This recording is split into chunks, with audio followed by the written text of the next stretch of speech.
ভীষণ ভালো লাগছে, ভীষণ ভীষণ ভীষণ ভালো লাগছে।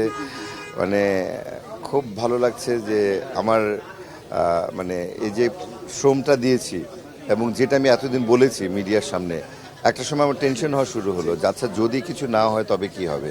কারণ মিডিয়ার সামনে বারবার বলেছি ঢাকা 10কে আমি 10-এ 10 করে তুলবো, আমি সবচেয়ে বেশি ভোট পাবো, অনেক কিছু বলেছিলাম, বলতাম সাহস নিয়ে। বাট আলটিমেট কী হয়, এটা তো একটা পরীক্ষার মতো, ম্যাট্রিক পরীক্ষার মতো লেগেছে আমার কাছে।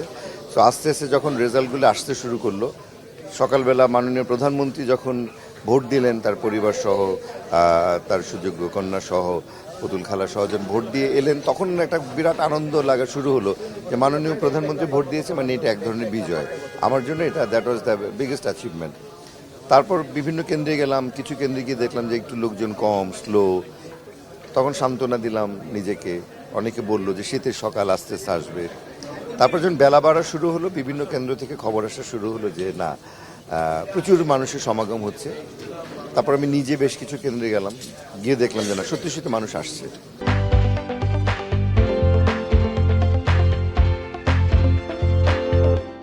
কিন্তু কি হয়, মনে করেন 100 ভোটার আসলে দেখে মনে হচ্ছে না কয়েক হাজার লোক চলে এসছে।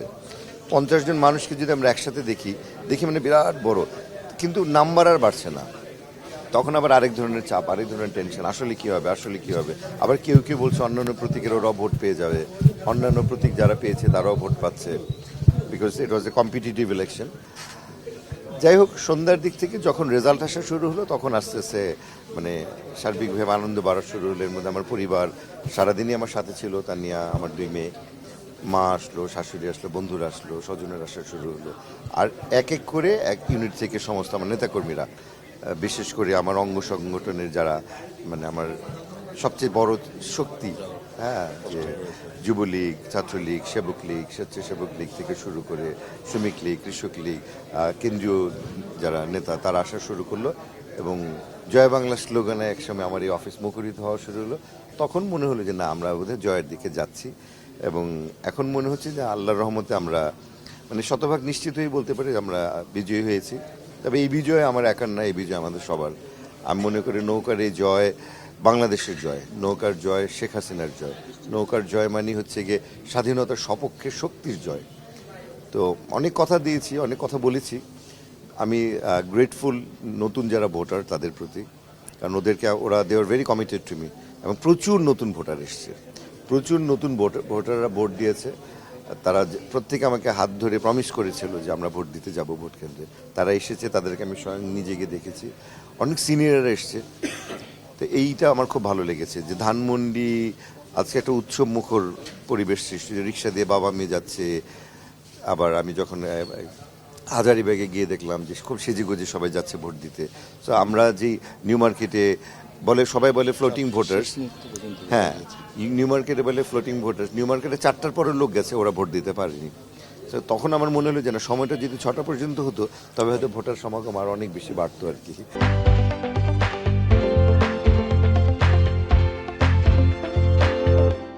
জিতেছি, জয়ী হয়েছি আলহামদুলিল্লাহ, এবং বিপুল ভোটে। বিপুল ভোটের চেয়ে বড় যেটা, বিপুল ভালোবাসায়। আমি মনে করি যে এই এক একটা ভোট এক একটা ভালোবাসা, এক একটা মানুষের ভালোবাসা, একটা পরিবার ভালোবাসা।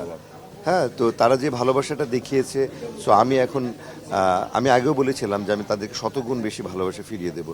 ইনশাল্লাহ আমি তাদেরকে শতগুণ বেশি ভালোবাসা ফিরিয়ে দিব। যে মানুষ আমার উপর বিশ্বাস রেখেছে, আমার উপর আস্থা রেখেছে। অনেকেই অনেক কিছু বলেছে না, শুরুতে সিনেমার নায়ক কি করবে, এই প্রশ্নটাই আমি একটু জুড়ে দেই। এটা আপনি বিরক্ত বোধ করবেন হয়তো বা এই প্রশ্নে, কারণ এটা সবাই আপনাকে অনেকবার করেছে। আজকে আমি শেষবারের মতো করতে যাই, চিত্রনায়ক থেকে রাজনীতিবিদ, কেমন লাগছে? দায়িত্ব কিন্তু অনেক বেড়ে গেছে। আমি একটু জোরে দেই যে কালকে ভোটটা হবে আপনার একেবারেই সংসদ সদস্য হিসেবে নতুন ভোট হবে, এবং ঘুম ভেঙে, মানে এর আগে চিত্রনায়ক হিসেবে আপনার ঘুম ভাঙতো, এখন আপনার রাজনীতিবিদ হিসেবে কালকে সকালটা এবং সংসদ সদস্য হিসেবে সেই অনুভূতিটা আসলে আর কালকে সকালটা কিভাবে শুরু করতে চান? আসলে এটা গত রাত থেকে শুরু হয়েছে। আমি আর আমার স্ত্রী, আমার একটা খুব সুন্দর একটা বারান্দা আছে, তো আমরা রাতে ডিনার করে ওখানে গিয়ে দাঁড়াই মাঝে মাঝে। আমরা দুজন ওখানে চা কফি খাই। তো কালকে অনেক রাত হয়ে গেল, বাড়ি ফিরতে ফিরতে অনেক রাত হয়ে গেল। তো আমি ওকে বললাম চলো আমরা গিয়ে একটু দাঁড়াই। তো ও তখন আমাকে বললো যে হঠাৎ করে এত রাতে কেন? আমি বলি কিছু বলা যায় না, যে আজকের রাতের পর কালকে রাতটা হয়তো অন্যরকমভাবে হবে। যে আজকে আমি তোমার সাথে একটা নায়ক ফেরদৌস হিসেবে দাঁড়িয়ে কফি খাচ্ছি, কালকে হয়তো অন্য কেউ হিসেবে কফি খেতে পারবো।